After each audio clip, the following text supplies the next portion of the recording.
Hello everyone. First of all, sorry about the long gap. I know it's been a couple of months, and I've tweeted about having work-life balance and being busy with other stuff. But hopefully, this gets me back into the rhythm, and I'll continue to publish more frequently than I have been before.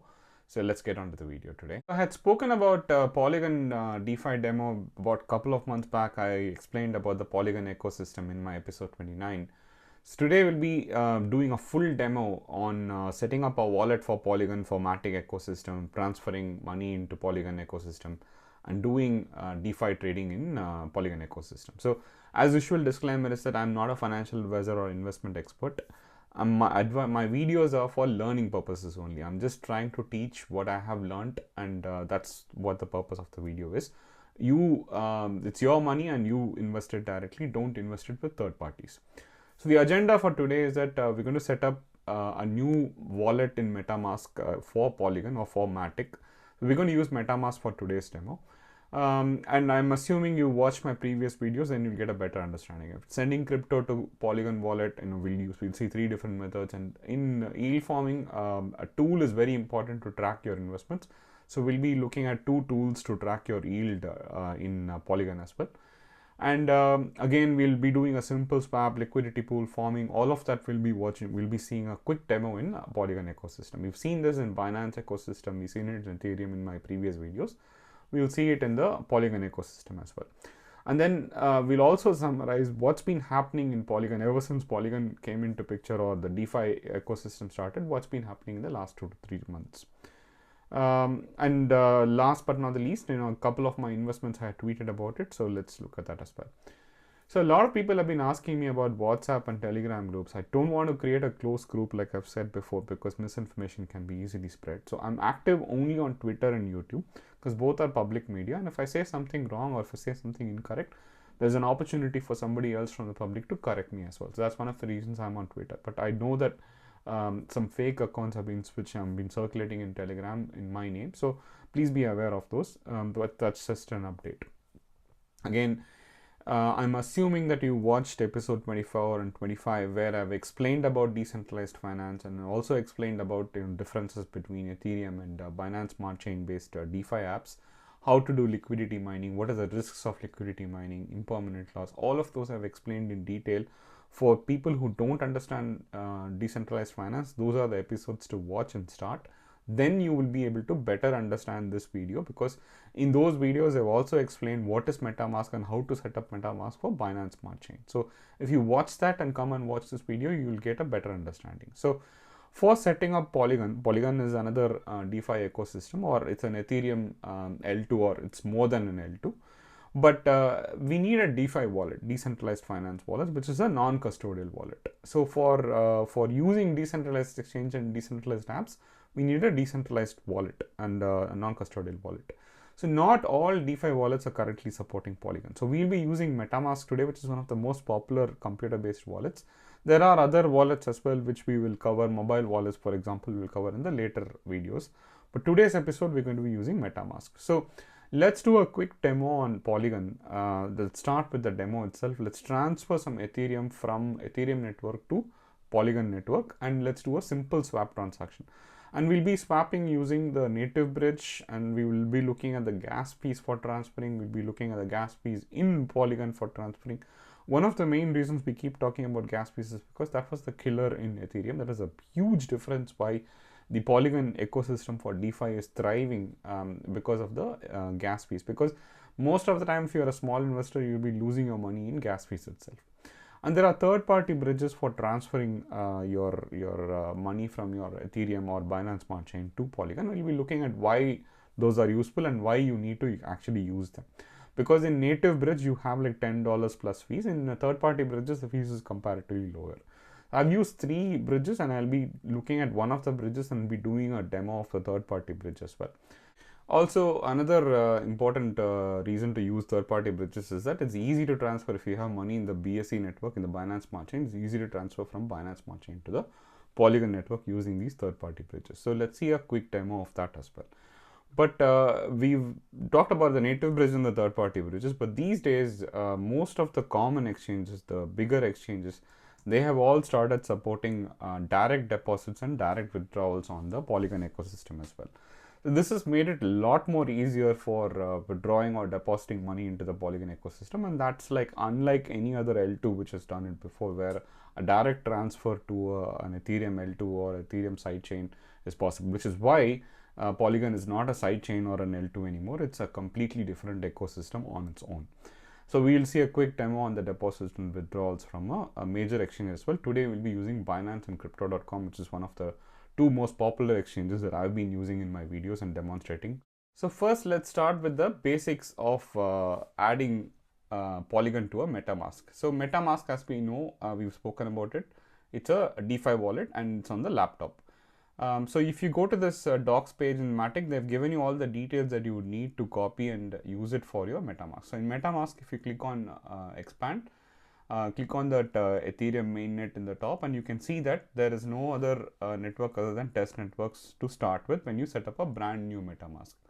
And click on the expand view by clicking on those three dots, and then when you click on your name, there is a settings button on the bottom. So if you click on settings, on the left you will see networks as an option. So click on networks, and it will ask for these 5 or 6 fields, which you can start entering by copying from the link that I'm going to provide you in the description of this video as well. So you can directly go to MATIC as well. So copy the name as MATIC mainnet. So network name, you can keep anything that you want, but it's useful to keep it as whatever they have given. The most important thing is the URL and the chain ID. Those are the two most important things. So copy the URL and copy the chain ID as well, whatever they've given, and use the currency symbol as MATIC, MATIC, because that's how it's commonly known. Block Explorer URL is optional, but currently use the explorer.matic.network that is given. But they are now coming up with a new block explorer called polygonscan.com. So once they fully switch to it, you can probably use that. But for now, you can use these settings. And I'll give you the link to it where you can copy paste it. You don't need to refer to the video. It's easier if you copy it from that link that I have given. So once you do that, your MATIC account is now set up. And initially, you'll have 0 MATIC. I mean, previously, they used to give a very small 0.001 MATIC for the fees by default, but now they don't. So you get 0 MATIC. So there are, so if you go to wallet.matic.network and you sign in with your MetaMask, they will also give you a native MATIC wallet on the web, which apart from MetaMask, we can use it to see easily what is your balances on the Polygon network. So there are third-party faucets available like matic.supply and macandcheese.finance, where they for gas purpose or for the fees purposes, they give you like a 0.001 MATIC to start with. For any transaction in MATIC, you need these MATIC tokens to start with. So the first token that you would normally send to your wallet if you don't use any of these is your MATIC tokens. But if you're sending Ethereum or USDC or whatever, and you want to do a transfer and then do a transaction in Polygon network, you can get free MATIC, 0.001 MATIC, which is enough to do like 10-15 transactions in MATIC by going to one of these things and just clicking on I'm not human, or I'm not a robot. I mean, I'm not a human, I'm not a robot, and clicking on OK. Then you will probably get 0.001 MATIC. Again, I'm not sure if all of these are working today. These used to work when Polygon system was introduced. If not, EVO DeFi is probably something that is still working. So if you use the EVO DeFi third-party bridge, they will by default also send MATIC tokens to your network. So let's look at the first option of sending MATIC tokens using the native bridge. One of the things I tweeted about is that there are scam tokens that are add dropped into your wallet. And these are scam tokens that are add dropped because they are basically scams. So they add drop these tokens, and then when you're curious to find out, how can I transact these tokens, and you Google for it, and they give you a DApp, a decentralized app, and you go and try to use the decentralized app, they basically get access to your DeFi wallet and they steal funds from you. So for now, I have a small amount of MATIC tokens in my wallet, but if I click on move funds from Ethereum to Polygon, and then I look at what is there in my Ethereum wallet to start with, right? If I just do a drop down, I can see transactions like this 360 app, CHH, Che Guevara. All of these coins I've never heard about, never transacted, but they've just been add dropped into my account and they hold no value. But if I try and go and find a DApp for it, then they're basically going to scam me out of my wallet or my coins. So don't do that. Don't transact on cryptos that you've never heard of and just magically appeared on your wallet. So I'm going to transfer using the native bridge 0.01 Ethereum. So if I click on transfer and select Ethereum as 0.01 and I click on transfer button, it says that it's going to take roughly about 7 to 8 minutes, and it takes that about $12 of deposit fees for transferring $32 of Ethereum. So I click on continue, I accept the gas fees, and then MetaMask will ask me to accept the gas fees in the MetaMask system as well. And once I say that I'm okay with the gas fees, totally $43 I'm using from Ethereum, $32 for transferring, and 0.01 or rather $12 for the transfer fees. I click on confirm, like normally how we've done in the Ethereum and Binance Smart Chain, and the transaction will start processing. This is a native bridge, and it takes roughly about 10 minutes in total to process. So first it reaches the intermediate stage where it gets confirmed in about 2 or 3 minutes. And after confirmation, it takes another 7 or 8 minutes for your Ethereum or for whatever currency that you're transferring from your Ethereum network to your Polygon network. So now, after about 10 minutes, my Ethereum has reached my Polygon network. So the second method that we'll be using is a third-party bridge. So for this third-party bridge, I'm going to transfer BUSD, which is Binance's stable coin of US dollars, using the EP20 Binance Smart Chain network. And I'm going to transfer $15 because this is kind of the minimum on the Polygon network. So if I transfer $15 from Binance to the Binance Smart Chain, the fees is literally zero. So I put my DeFi address and transfer it to the Binance Smart Chain. Once I get my Binance BUSD in my DeFi wallet, I do a swap to Banana, which is a native token of the apeswap.finance. Again, the fees is really negligible. It's about 5 cents or lesser. So the transaction has been submitted, and I've swapped my BUSD that I've transferred from BUSD to Banana in the apeswap.finance. And there, if you click on the bridge icon, multichain.xyz will open with all the URL links, and it's showing me that I can transfer from Banana in the BSC network to the Polygon network. Again, the fees is like 0.002 BNB, which is again about 5 cents or lesser. Now, if I click on transfer, again an initiation process or a transfer process will get initiated. This was a bit faster than all the 3 methods that I've tried. It took about like less than 5 minutes to transfer from Binance Smart Chain to the Polygon network, including the transfer from Binance to the DeFi network. Now, once I've got it, I'm going to transfer it back to USDC just to see the difference, how much I'm getting. And I'm losing about 10 cents. I transferred $15. I'm getting about $14.9. Again, that could be because of the fluctuation in the Banana currency. So if you wait a bit longer, you might probably get more than $15 as well. But immediately, if you want to transfer, I'm getting about $15. Again, the transfer fees or the swap fees in MATIC was negligible. Now, the third method we'll be sending using the native withdrawals and deposits of crypto exchanges. So we'll go and purchase 20 MATIC in crypto.com mobile app, and then we'll click on withdraw MATIC and we'll click on external wallet. And when you click on external wallet and add address, it gives you 2 options now. Earlier there was only ERC20, now it gives you Polygon as an option as well. Now I select Polygon and I give the I put in the wallet address, which is my MetaMask address, and I give the wallet name, and I transfer about roughly let's say 23 MATIC. So again, the transfer fees, as you saw, was like nearly 0.1 MATIC or 0.08 MATIC, and within about 10 minutes this entire process got completed and I got my MATIC in my MetaMask wallet as well. Now let's do it with Binance. And in Binance, I just want to demonstrate the fact that you can, in UK, you can easily buy it using your debit or credit cards. There was a big bit of a conspiracy that deposits have been disallowed in Binance. I just wanted to show how quickly you can buy it as well. So again, if you click on withdraw for MATIC, it shows Binance Smart Chain, Ethereum and MATIC as well. As you can see, Ethereum is about $20 and then MATIC is 0.1 MATIC, which is about 10 cents or lesser. So this is a comparison in total. Now let's look at a comparison of all these 3 options. So in Ethereum, if you were to transfer from your centralized exchange first to your decentralized wallet, Ethereum wallet, that takes about $20 as we saw in the Binance withdrawal options. And again, the native bridging takes about $11 or $12. If you already have money in your Ethereum network, it takes about $12 approximately, depending upon the congestion. So in total, it takes about $32. And again, this takes about 10 minutes in total approximately. In the third-party bridges that we use today, transferring BUSD took $0 fees. Swapping the BUSD to Banana took about $0.05. Bridging the Banana to Polygon took about roughly negligible amount, and then Banana to USDC transfer or swap back if you want USDC in your Polygon network. It takes about like 0.002 MATIC or something, which is again 1 cent or less than 1 cent. And when we finally swapped it back to USDC, that gave us by $14.9, which so it's incurring a loss of, let's say, 10 cents approximately.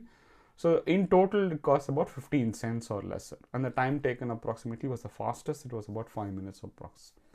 And direct withdrawals from both Crypto.com and Binance was approximately 0.1 MATIC to 0.08 MATIC.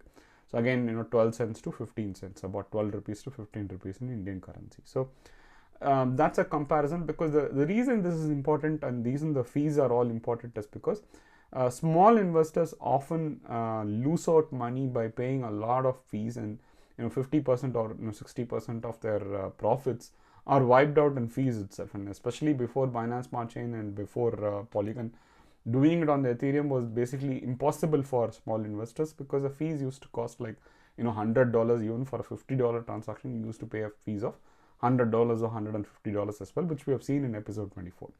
So one of the reasons we emphasize on fees and we talk about fees is because that's what is more important, or that's what made it possible for small investors to be doing DeFi or to be earning using DeFi on both the Binance Smart Chain and as well as the Polygon ecosystem. So that's why we give emphasis on comparison and cost of transactions and cost of the gas fees in all of the three ecosystems.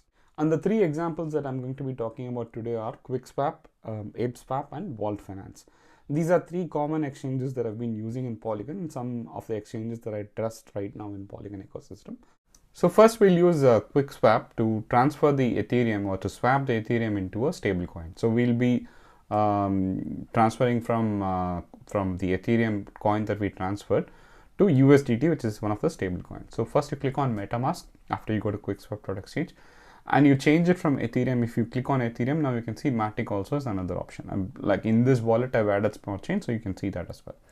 So I'm going to select MATIC using that option, or I can actually click on Switch to MATIC, which is available in most of the popular exchanges these days. So if it's an Ethereum exchange or a Binance Smart exchange, you can click on Swap to MATIC, and it will ask you allow this file to switch to the network. So you click on Switch Network, and you automatically be connected to the Polygon network. Now I'm going to select on from and select Ethereum, which is 0.01 Ethereum, and I'm going to select the two token as USDT, which is the US dollar stable coin Tether. So you can transfer it to any of the stable coins. You can transfer it to USDC as well. So as you can see, the liquidity provider fees is very negligible. So you click on swap, and then this is where the gas fees comparison comes into picture. So in Ethereum, for example, if you are swapping a $30, the fees would probably be $20-30 minimum. Here you can see it's 0.002 MATIC. So 0.002 MATIC is about less than 1 cent. So that's how it compares to Binance Smart Chain as well. So even in Binance Smart Chain, the fees was like 10 cents, 20 cents sometimes, and it adds up to $2-3 for like 4 or 5 transactions together. Here, even if you do 10 transactions, it is less than 50 cents in total. So again, now we'll do a simple liquidity pool. So we'll use apeswap.finance, like I said. I'm going to supply to a liquidity pool of MATIC and Crystal. So I'm just using this as an example. So I'm converting, let's say 10 MATIC to Crystal. So click on swap first, go to swap. I'm getting Crystal first using MATIC. Again, the fees is included in the total transaction. Now it is like in the 4th decimal place. So click on confirm. So you're first swapping from one token to another token. So like we've seen in Binance Smart Chain, to provide liquidity, you need to have the same dollar amount equivalent in both the tokens. So now I have it. I click on liquidity and I confirm adding liquidity by providing equivalent amount of Crystal dollar value to MATIC. So once I provide liquidity by providing a pair, which is MATIC and Crystal, again it asks for gas fees and confirmation. So I confirm in my MetaMask. Now I have supplied liquidity and I will get liquidity pool tokens, LP tokens as we called it in the Binance Smart Chain. So very similar process to the Binance Smart Chain. So if you've seen my 25 and 26, it's exactly the same process, except that the fees is even more cheaper than the Binance Smart Chain.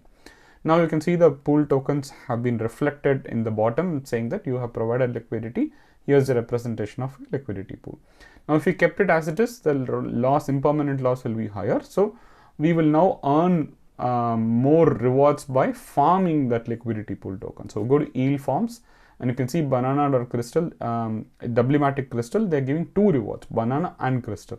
So both tokens are being rewarded for us. So again, first we approve the transaction or approve MetaMask to spend our liquidity pool tokens from apeswap.finance. And once it is approved, then you can click on add liquidity. And I'm going to put all of my liquidity token into the ecosystem. So I click on stake. And once I've selected max, I click on stake.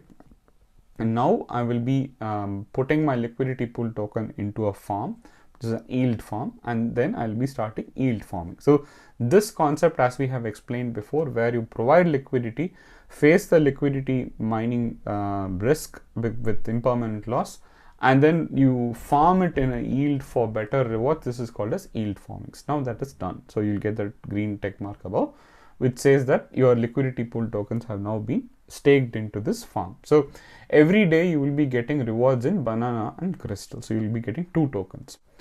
So like I said in my previous videos, right, initially you need a tool to monitor your DeFi yield, because otherwise it's very difficult to find out what is your impermanent loss, especially after you put it into a yield farm. It is difficult to see how much tokens you have between one token to the other token. And we'll be using 2 tools today. One is Yield Watch, which you'll be familiar with, which we had used in our episode 25 and 26. This is now having limited functionality or limited monitoring options for Polygon, and is limited to a few of the decentralized exchanges. So we'll see what those are in the demo.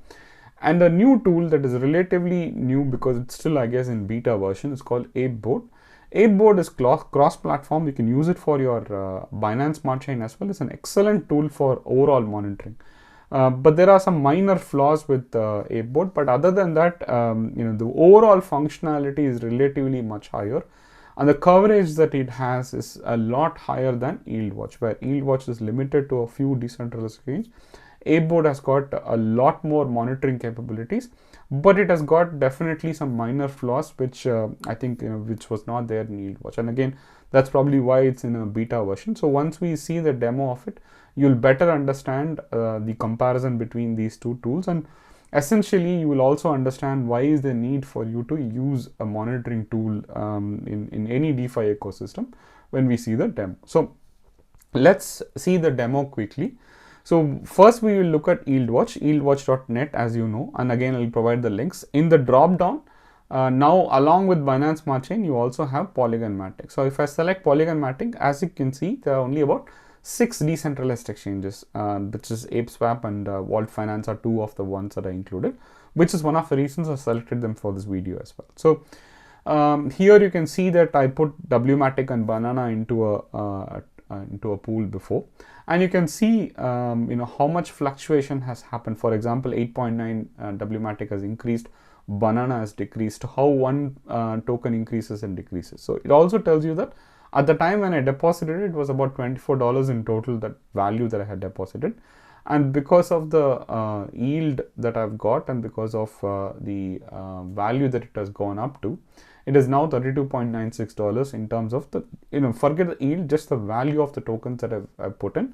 8.9 MATIC has gone to 10.22, 3.9 Banana has come down to 3.4. But in total, it's about $32. It's gone up in value because one of the tokens has done, or both of the tokens have done really well. And also, I still have about 0.43 Banana, which is $2 additional to the $32 in the 2 weeks. I've got about, for the $24 that I've put in, I've got about $2 and 0.09 cents of the MATIC. It's a dual yield token, so you can see Banana and MATIC both are shown here.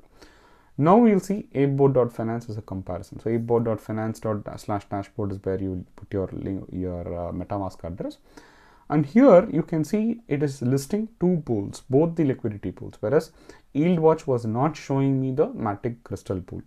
It was only showing me the MATIC Banana pool. So even though in the same DeFi ecosystem, I had 2 liquidity pools, Yield Watch was only showing 1.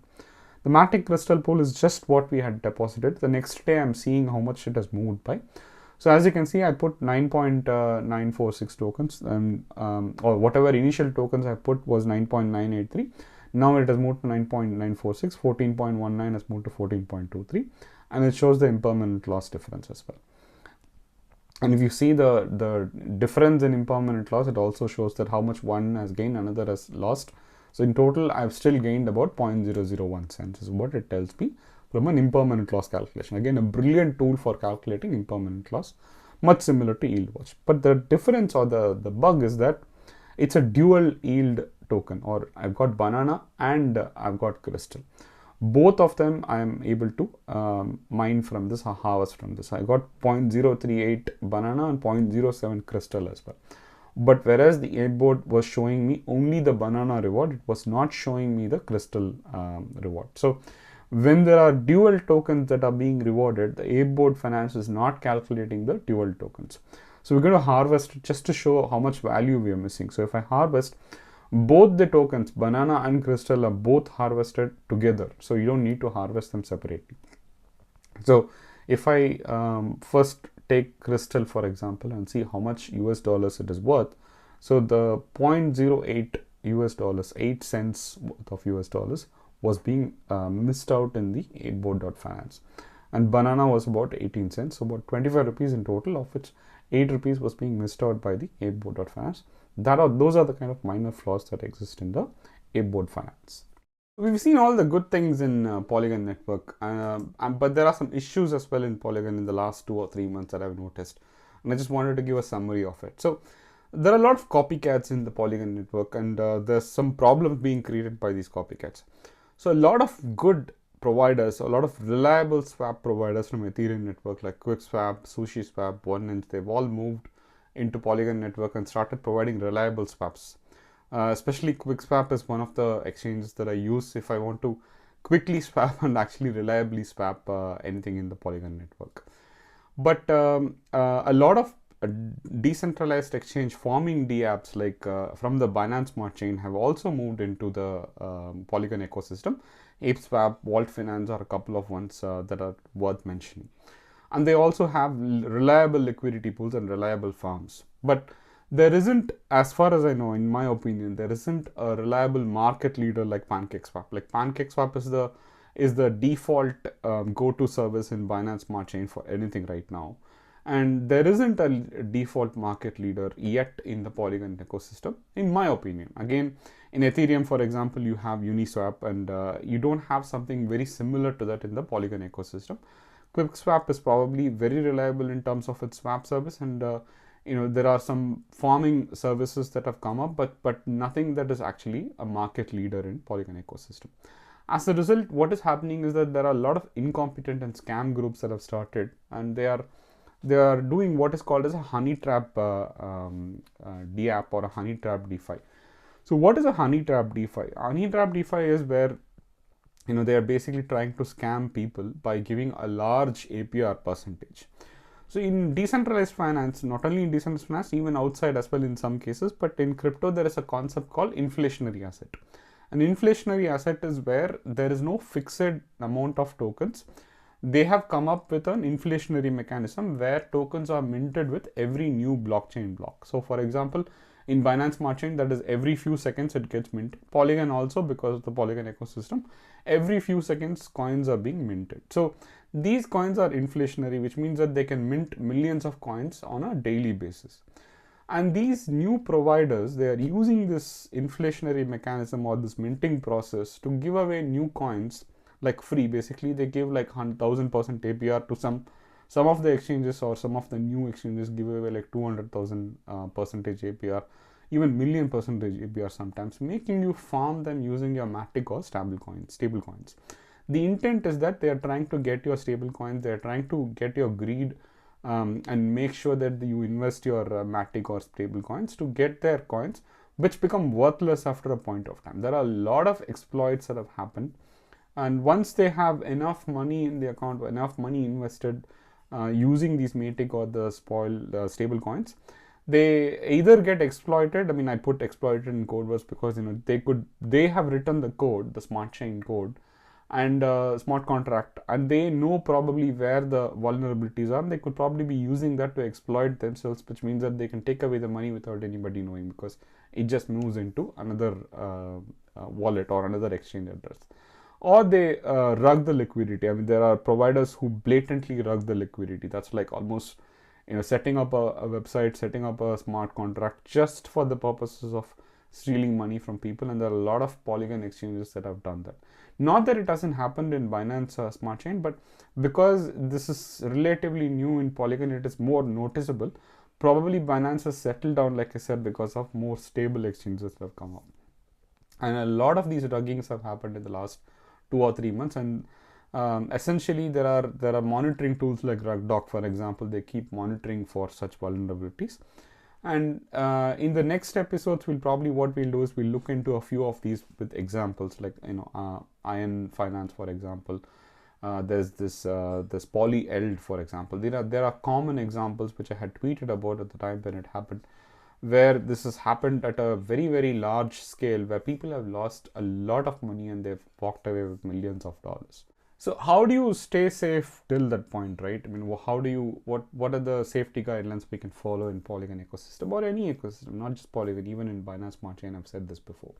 Make sure that your decentralized finance, decentralized application is audited by a reputed organization, and make sure it's a full audit, like especially organizations like Certic. If you don't see organizations like Certic or big names, then it means that it's a small audit organization which could be colluding with that smart chain organization itself, or colluding with that DeFi company itself. So also make sure that they are authenticated for rugging by companies like RugDoc. For example, the code could be really competent, whereas RugDoc might say that the owner has not done KYC, and any day they might run away with your money.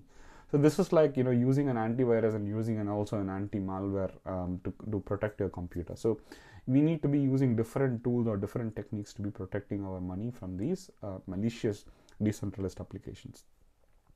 And be very careful when a new decentralized application is offering like 2000%, 3000% APR, and it's staying on for a few days, which means that even after like 3 or 4 days, if the APR percentage is like 3000%, 4000%, that potentially means that they're lining you up for a rugging process, or they're lining you up for an exploit where they're going to take away your money and run away. So remember that in PancakeSwap as well, one of our episodes we covered that as soon as the liquidity pool is created, the APR is insanely high, like it's 1000% plus and so on. And in a few hours, it becomes normal. As soon as more and more people start forming and the liquidity becomes stable, it becomes like 500% and less than 500%, and 200 to 300% is probably what most of the APRs look like. And today, actually, most of the stable pools with minimal impermanent loss is about like less than 100%. That's actually a safe and normal scenario. So I also want to update about 2 new investments that I had posted in my Twitter, and also why following me in Twitter helps, because sometimes these tweets I can post quite quickly when I'm getting into a new project or a new crypto investment, for example. So Coin98 and KRW, King DeFi, are the crown cryptocurrency, are the 2 ones that I posted on August 7th, roughly about 2 weeks back. Coin98 is a new wallet and a new ecosystem. They're creating a new DeFi wallet, and from a company called Coin98 Labs, and their ecosystem is really interesting. So I just started farming on Coin98. Again, in Coin98 I was farming in Pancake, and the King DeFi KRW Crown I was farming in Vault Finance. And with these farmings, I kind of came across these 2 projects, and I tweeted about them specifically. I don't tweet about a lot of projects, and very rarely, once in 2 months, I tweet about a new project or a new crypto that I'm getting into. So again, when I share my investment, that is only for the purposes of letting people know that I'm getting into a new crypto, not that I'm trying to get people to buy into that ecosystem. So I expect that you go and do a little bit of research, you read about the project, and if you are also interested, you diversify and get into that project. That's the expectation why I'm tweeting about these investments. So let's look at the prices of what those 2 cryptocurrencies did in the last 2 weeks. So Crown, for example, KRW, went up from $0.019 about less than 2 cents to about 5 cents nearly on the 23rd of August. So in about 2 weeks gap. This is from CoinStats. Again, Coin 98, it went up from nearly about $1.11 on 7th of August to about $6.29 on 25th of August, and 26th it had come down like less than $5. But again, the highest price that it reached was about nearly $6.29. If you compare between the price differences, Crown did almost like 257% in terms of value, and Coin 98 did about 566% in just 2 weeks time, and in this market.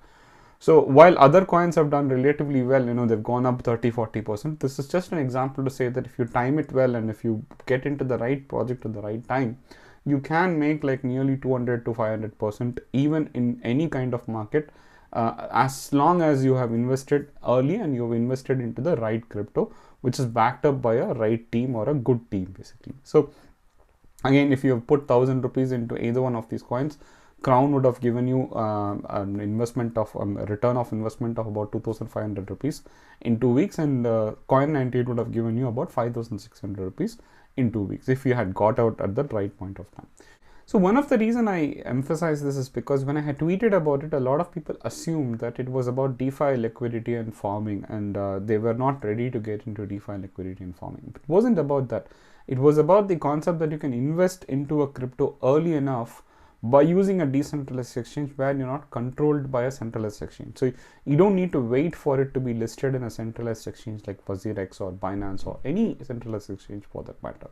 So people were tweeting me and saying that I can't buy it, it's not in WazirX, it's not in Binance, it's not in that exchange. But that's the whole concept of my episode 24 and 25 and 26, where if you are in a decentralized exchange, you can quickly buy and sell without having to depend on a controlling organization like a centralized exchange, and only after they list it that you can buy.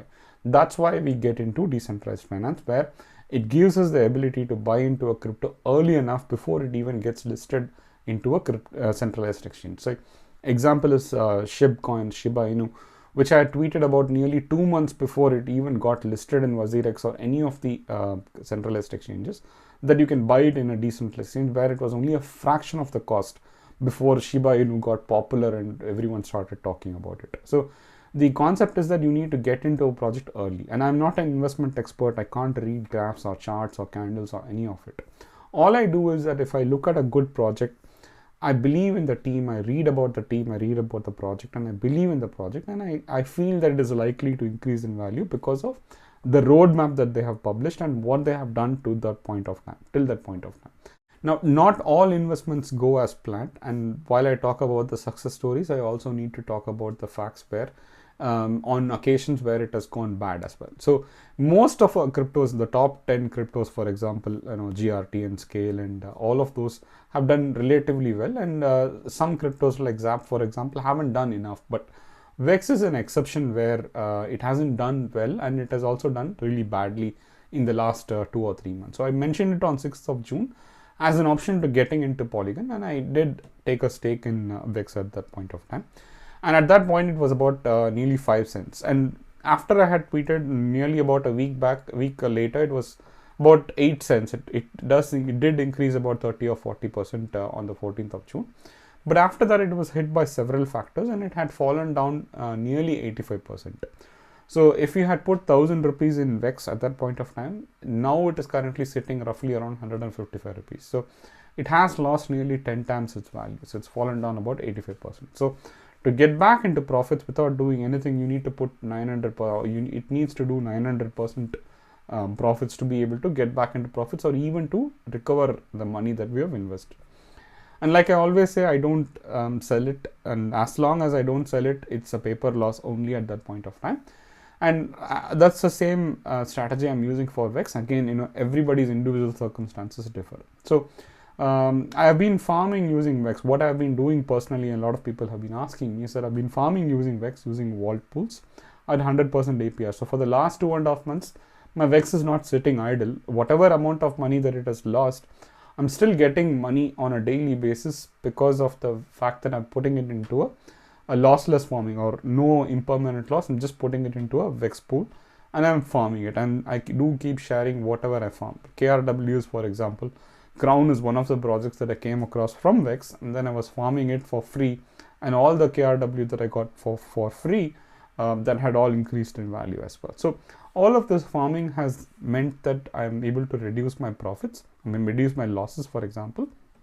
But also, in the last 2.5 months, whatever profits I've been making, I've been taking a small portion of it, and I've been buying more and more VEX to reduce my average price. So as a result, my dollar cost average is not 85% down, it's probably around 35% or 35 to 40% down. So if the VEX price increases by 100%, or it goes to about roughly about 1 cent or 1.5 cent, 0.015 cent, I would have probably made a profit, or near enough to make a profit.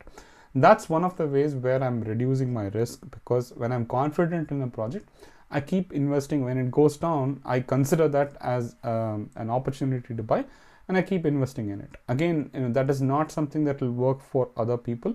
I completely understand it, but like I said, I'm not putting new money into it. I'm just putting the profits that I'm getting from farming that liquidity, farming that VEX pool, and putting that money back into VEX, or buying back into VEX, because I'm doing a dollar cost averaging, or reducing my dollar cost average.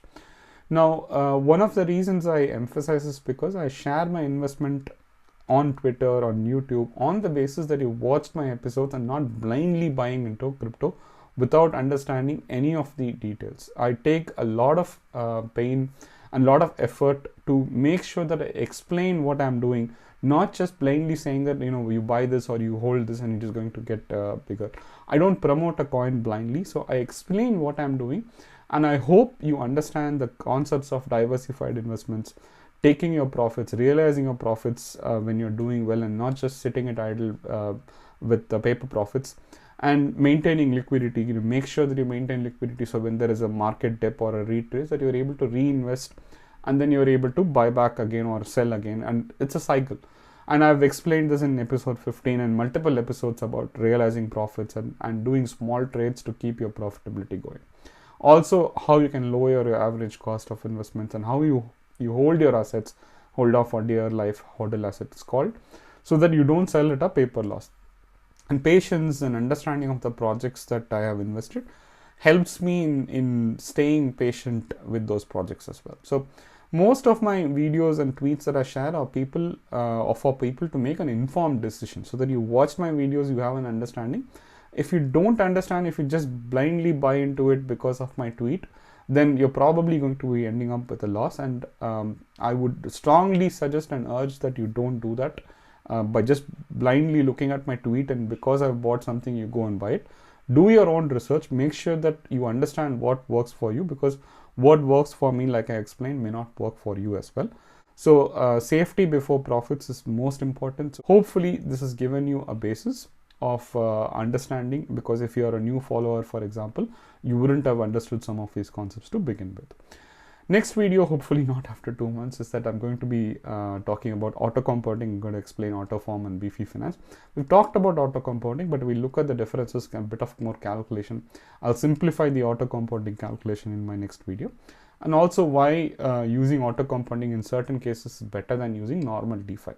And I will share my current investments in auto compounding and generally in DeFi, and also my normal positions in my next video. So hopefully this was useful. Until next time, thank you. Bye.